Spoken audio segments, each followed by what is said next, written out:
from? I'm from a small town in Illinois called Rochelle, Illinois. Okay. It's about 70 miles west of Chicago. I just tell everybody I'm from the Chicago area. It's easier than trying to explain where I'm from. Okay. So growing up, what was like the expectations from your parents? My parents had huge expectations for me. Okay. And I think that's probably what pushed me to excel, to put sports behind me, which I actually did. I gave up sports and determined it was better for me in the long run to focus on academics rather than athletics.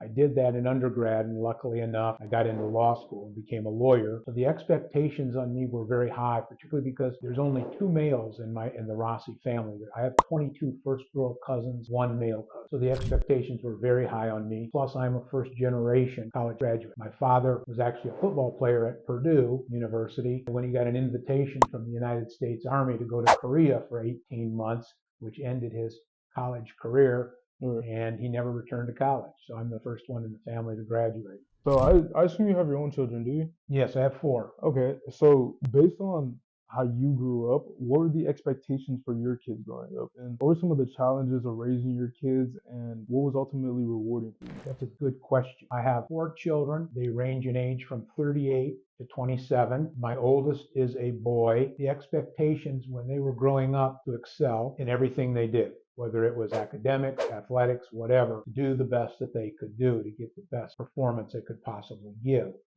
And my oldest son, he actually went to Heelan High School and started both ways as a sophomore on the varsity that was ranked #1 in the state when Heelan was still playing big school. He actually left Heelan his senior year and went back to Illinois, lived with my parents, and went to my old high school and played football there. From there, he went to Kentucky for 2 years and finished at North Dakota State playing for the Bison. Then I have my second one is a daughter. They all went to Catholic school. They went to Blessed Sacrament Grade School. She's a graduate of Heelan as well. High expectations on her. We pushed them both academically and athletically.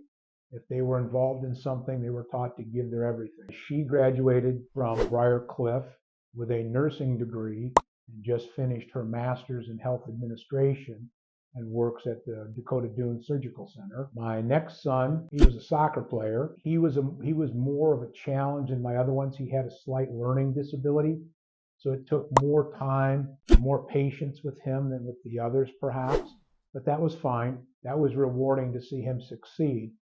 He graduated from Heelan and came to Briar Cliff for a year and a half, and he decided he's a computer geek, and he decided school wasn't for him. So he's now working for a computer company in Lincoln, Nebraska. And then my youngest, she was both a basketball and a soccer player. She too went to Blessed Sacrament, Heelan High School, and graduated from Briar Cliff with a degree from this department. She was a graphic arts and design major. She's in Omaha as well. So what brought you to Sioux City? How did you end up over here? The reason I came here was totally a fluke. I mean, I didn't have any visions of living in Sioux City, Iowa. I had been here for a friend's wedding. That's the only time I'd ever been to Sioux City. After I graduated law school, I was practicing law in Omaha. And a friend of mine was practicing up here in Sioux City. He called me one day and he said that there was a very good firm that did insurance defense work here in Sioux City, and they were looking for a new associate, and I should apply. So I applied, interviewed, got the job. I moved to Sioux City, the goal being this. I'd passed the Iowa bar and the Nebraska bar. I was licensed in both states. I was going to practice for 5 years and go back to Illinois. Well, I met a girl, got married, believe it or not, in the same Catholic church where I was the groomsman 2 years earlier, in front of the same priest, with 3 of the same groomsmen. Since then, I've been here now 40 years and probably going to continue to be here. I have no plans of leaving. I love that. So I'm glad that you brought up women. What should a man look for when selecting a wife? What is some wise advice that you would give on marriage? Is an in-depth question, but I will say this. I looked for someone who was not only a female friend, but was a true friend regardless of whether they were male and female. that this person I felt could be a companion, was understanding of my needs. I was understanding of hers. You need empathy. You need compassion, a lot of understanding with regard to a young lady when you're selecting someone. And that's what I looked for in a wife. So friendship. Friendship, companionship, someone who I felt I could talk to about anything in the world and they wouldn't laugh at me or something of that nature. All right, that's beautiful. I like that. Have you ever encountered or had any experiences that you just can't explain that you feel like could have been a higher power or God? I do, and I can. I can speak of a recent one. Please. Not that long ago. My father passed away about 10 years ago. My mother suffered from dementia, and I brought her from Illinois because of her dementia and brought her here to Holy Spirit Nursing Home here in Sioux City. And she was there for about 5 years. After about a year, she could no longer speak. She didn't know me, but I still went every day to visit her, always remembered the holidays for her, always still bought her Christmas presents, did everything. Finally, it got to the point where she was on a feeding tube. We had to pull the tube, which was the most difficult decision I've ever had to make because obviously you're going to die. And I made that decision, and it was a difficult one. I talked to priests, I talked to nuns, talked to Sister Janet here at Briar Cliff when she was here. My mother passes away. I don't know if you've ever heard a cardinal. When you see a cardinal, it's telling you someone who has passed away is there. Now, my mother passed away in December. Out the window, my daughter looked out and said, "Dad, look, there's a cardinal." It made me think that that was a sign. It was as if my father had come to take her spirit. And it was very calming because I was there when both my mother and my father died. I was holding them when they both passed away. Dementia is tough. Dementia is tough. Alzheimer's is a very difficult thing as well to get over. Was there a person or situation that changed the course of your life to make you come into the education or business law? Absolutely. Who was it? I came into education by force rather than by choice. When I started at the law firm, the name of the law firm was Rawlings, Neelan, Probasco, Killinger, Ellwanger, Jacobs, and Morehauser. I was the next one in line. But anyway, when I started as an associate there, basically January of '83, I was handed a book. It was a business law book, and they said, "You're going to go up to Briar Cliff and you're going to teach." I said, "No, I'm not going to teach. I'm not a teacher. I didn't go to school to be a teacher." I said, "My roommate was an education major. I don't want anything to do with it." And they said, "No, it's part of your civic duties as a member of this law firm to go teach." And I started to teach, and I loved it. And they let me out of the law firm. I came up on Tuesday and Thursday mornings and taught business law from 8 to 9:15. Then I started teaching in the nighttime program. We had night classes for adults at that point, and I was teaching employment law, labor law, and more law at night, and again on Tuesdays and Thursdays.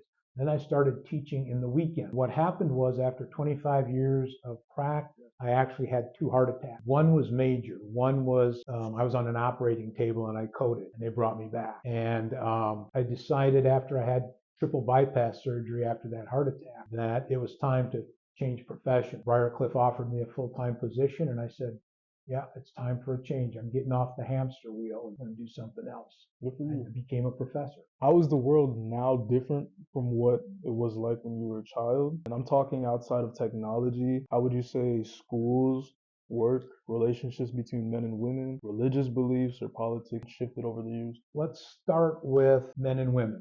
When I grew up, I was born in 1957. So if you subtract it out, I'm 66. So when I grew up, my mother and father both worked. That was not true of a lot of women at that time period. They stayed home with the children. They cooked, they cleaned the house, they did those types of things. Now today, we actually have more females in the workplace than we have males. Females make up about 52% of the workforce in this country. So that's one big, huge change. Also, when I was growing up, politics were completely different than they are today. People were more trusting. People believed in the system. They trusted the system, which it seems like in this day and age, we not only have trouble trusting politicians, but the very system itself. That's sad. That's sad to me because I do think our system is a fundamentally sound system. I think it is probably one that offers the greatest potential for people that want to succeed as opposed to other types of economic systems like socialism, communism. So that's another huge change. In education, I think religion has gone out of public schools Right. far more than when I was in school. I mean, they weren't taking books off the shelf because they were Christian or Jewish or whatever the case may be, because they mentioned religions or they mentioned race, something of that nature. Those remained on the shelves for people to read and make their own determinations, not being told what they could read and what they couldn't read. I think that's another huge change since I was a child in society. We've become just mistrustful in society in general. Here's a scenario for you. Okay? You have the opportunity to go back in time. You're 18 years old and you're here at Briarcliff University. You're a student. You're an undecided major. You're just trying to figure things out. But you get to keep the knowledge that you have right now. So walk me through what you would do in those 4 years. Played sports. I think I would have it. This is a smaller school and I could have played here. Illinois State, where I went to undergrad, was a school of 27,000. Okay.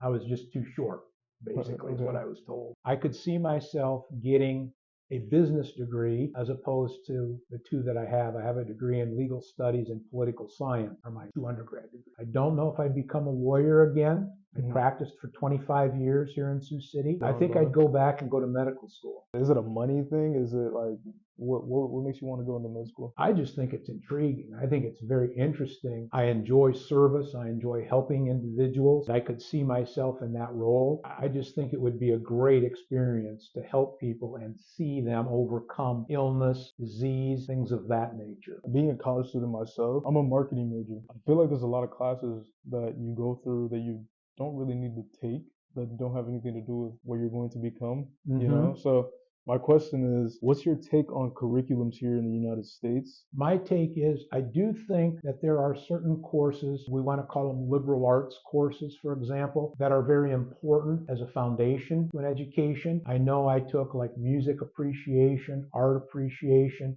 same kind of classes you take at Briarcliff to fill the necessary component. I think those are good for a foundation. I can understand why students ask themselves, why am I taking this course? I'm never going to use that information again. But I have found that, believe it or not, in some of those courses that I thought were not going to help me, actually gave me a better understanding and the ability to do better in courses in my field than may have been the case if I had not had those other courses. As you see it, what is the biggest problems that this nation faces? How do you think we can go about solving them? The economy is obviously the number one thing right now from a business perspective. Through the pandemic with COVID, we're still recovering from that. The interest rates are climbing incredibly fast. Some people, for example, that don't have good credit, they're the ones that get the high interest rate loan. They're the ones that don't, when they buy a house, they don't get a fixed rate mortgage,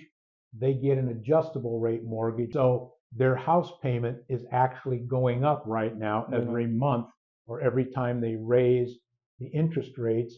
We've gone from a home being 3% interest to about 7.5 to 7.75%. And that's a huge difference to someone who's just getting by. It also makes food on the table more expensive, the cost of consumer goods more expensive. I think the economy is the number one problem. There's no question, we need to keep putting people in jobs. There's places that are just begging for people to work. Wages are going up, which is good because obviously the interest rates are going up in inflation. I mean, there are other problems in this nation that we have, and I'm not sure I can answer every one of the problems. From a business standpoint, I think the economy is the biggest issue. If you were a leader today, what would you do about fixing it? I would start probably a federal type program similar to the Tennessee Valley Authority, and it would be government, it would be improvements of roads, bridges, infrastructure, which would bring people in and put them to work so they would have disposable income. And try to encourage the homeless, train them, get them able to work, to do a job, to believe in themselves. I wanted to ask you, where do you think the money is going? Where should we be investing? I'm a firm believer that you don't put all your eggs in one basket because of the way the market is going right now. It's not a bull market. We're not growing quickly and rapidly. I would stick to mutual funds where my money is spread around, some in equities, other kinds of investments as well. Stick to the mutual funds, stocks, some in bonds, spread it out. Don't put it all in one basket because if you do and the bottom falls out, you lose everything. Think of the people who invested in crypto coins. Young gentleman who was 28, he was supposedly a billionaire. Now he's facing time in prison because he basically robbed all the people of their money. It's gone. Don't put your eggs in one basket. Spread it out. Fair enough. Okay.